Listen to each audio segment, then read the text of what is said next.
Hi everyone, I'm Michelle Kelly. Welcome to Be in the Change. I'm gonna get started by reciting my inspiration. Our deepest fear is not that we're inadequate. Our deepest fear is that we are powerful beyond measure. It is our light, not our darkness, which most frightens us. We ask ourselves, who am I to be brilliant, gorgeous, talented, and fabulous? Actually, who are you not to be? You are a child of God. Your playing small does not serve the world. There is nothing enlightened about shrinking so that other people will not feel insecure around you. We are all meant to shine as children do. We were born to make manifest the glory of God that is within us. It is not just in some of us, it is in everyone. And as we let our own light shine, we unconsciously give others permission to do the same. As we are liberated from our own fear, our presence automatically liberates others. Marianne Williamson. I'd like to say hello and welcome and happy Thanksgiving to everybody who's watching me tonight, today, or maybe after Thanksgiving. I started this journey in 2019 stating out loud that I was breaking up with fear, I was breaking up with shame, and I was breaking up with guilt, followed by a weekly video for my 2019 New Year's resolution, which I was able to keep. First one I ever told anybody and the first one I ever kept. 2020 was to be kinder and more compassionate to myself and others, which I'm still doing, still working on. This stuff is not easy, by the way. The next one was 2021 was to break up with processed sugar, which I don't know where I came up with just processed sugar, but it didn't work out so good doing it on my own. And I'm now in FAA, which is Food Addicts Anonymous, and I am working on my food addiction. So I'm a little over 6 months free of sugar, flour, wheat, and caffeine. And today is my first Thanksgiving abstinent of all of these things. So I'll share about that in a little bit. And then 2022 is to figure out what I do and how to add an income to what it is that I do. And you guys, it is the end of November and I still haven't figured it out. I keep figuring out what it's not, but I still haven't been able to put it together and get it together. So I'm still working on that. It's still coming to me. So I know for everybody who's been watching me, last week I shared I was going to enter this Great American Speak Off, which is something like they're looking for the next greatest public speaker, kind of like American Idol, but they were doing it for speaking, and I signed up for this workshop, and I went to it, and I didn't get picked. I did not get chosen, and it was okay. I know this phrase and I heard it years and years ago and I couldn't understand it at the time, but it's now making sense to me. And rejection is God's protection. Rejection is God's protection. And whenever things don't go the way that I hope, that I think, that I want them to, God has a better plan for me. And sometimes I don't know what that plan is yet, but I know what it's not. And going the route of the Great American Speak Off is not the route for me. And I used to take that as like a sign. Like if I signed up, if I wasn't sure about what I was supposed to do and one thing went wrong, I'm like, oh, it's a sign. I am not meant to do this. And I still know I'm meant to do this, but that is not the right avenue for me. So I'm going to get into telling you guys a couple of things. First, I'm going to tell you about the food addiction. And this is my first Thanksgiving without sugar, flour, wheat, and caffeine. And what I keep learning about being abstinent is, first of all, I don't crave sugar anymore like I used to. Like I used to have cravings for things. And now the cravings have been eliminated. Like when I go in the store and I smell candy and cookies in the bakery. Like, it still smells really good, but I know I get physically sick from eating that stuff. It's like giving somebody with the peanut allergy peanuts.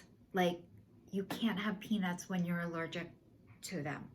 And you would never want to give peanuts to somebody who is allergic to them. And that is the same for me with the sugar, flour, wheat, and caffeine.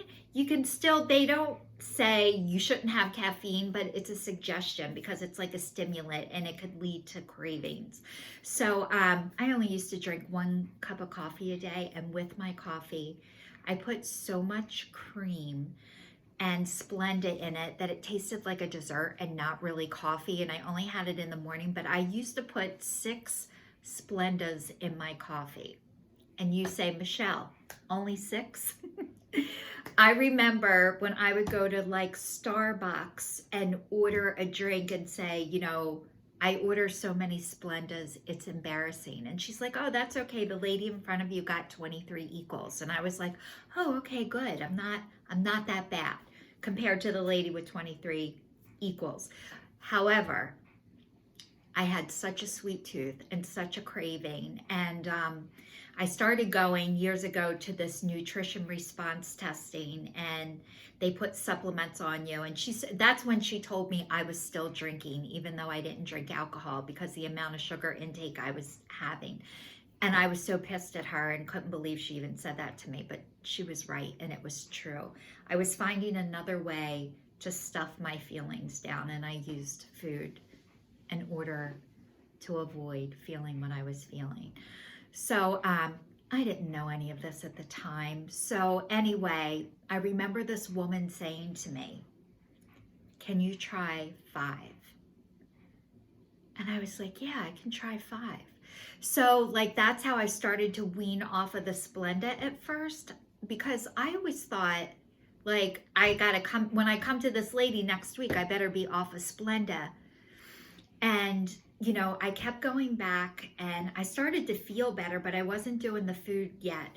And she said to me, like, I was feeling shame because I thought I'm supposed to be able to get off of this and it should be easy and I should be good at it. And I wasn't, and it wasn't easy, and I didn't know how to do it. I didn't know where to begin. I didn't know where to start. And frankly, I didn't even want to.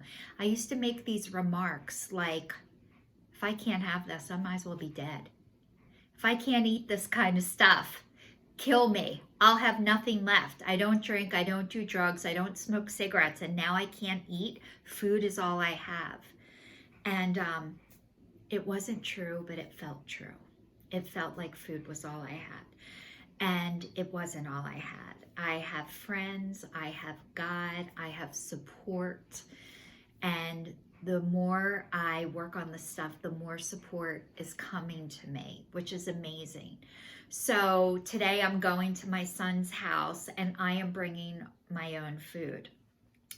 So just to make sure, like, I'm not expecting other people to take care of me and know what's good for me. I'm learning what's good for me and how to manage that and how to guard that and how to protect it. And it's not their job to make sure I'm comfortable or that I stay abstinent. It is my job. So that's one thing that I've been working on. Last week I told you about I told you I was on Prozac for my first antidepressant, and I realized I wasn't. I was on Zoloft for my first one, and I was on the generic of that, and that was the sertraline, and that made me really, really tired. And that's why I switched to the other one that I can't say, and I can't remember what it is. That's how bad it is. And then the other thing about talking about not getting on the American Great Speak Out, not getting chosen. So I had a couple of things that were red flags for me right off the bat, and I stayed because one of my gifts is I can see every single person through God's eyes, and I'm not even joking. I see God in every single person, and I hear love in every person's voice. So it's very hard for me to differentiate without a little bit of time of talking to somebody where they are. So, you know, there's this expression, when people show you who they are, believe them. So my expression is, when people show you where they are, believe them. And it's not who they are, it is where they are. We are all children of God, and everybody is in a different place in their life. It doesn't mean that's who they are, it means where they are. So I started to get a feeling of this wasn't going to be right for me, but I stayed. I heard it after like maybe an hour and a half. My intuition knew this wasn't right for me, but I stayed. And I ended up staying the whole day until like 5 o'clock. And then finally I got off. And you could stay for a second chance. And I realized, no, thank you. I'm not looking for this. But what I was able to do, and this is so hard for me, because years ago I would have been like, screw him, screw this. This is bullshit. I am out of here. And, you know, as this process is unfolding for me, what I've learned is that, you know, I was a leaver. I was a screw this, I'm out of here, screw you. And what I realize now is I can say thank you. Thank you for all the hard work you put into this. Thank you for arranging this day for this. I had a few things come up for me that were red flags. If you would like to know what they are or what they were and how I came to this decision, I'd be more than happy to discuss it with you. If not, that's okay too. Wishing you all the best. And then I put my phone number and put, if you do call, no, I didn't say if, I said when you do call, please text first so I know who this is. And so I'm learning to go back and tell people with kindness, with love and compassion. And for the longest time, I wasn't able to do that. It started with a screw you. And now it has ended with a thank you. Thank you for all you've done.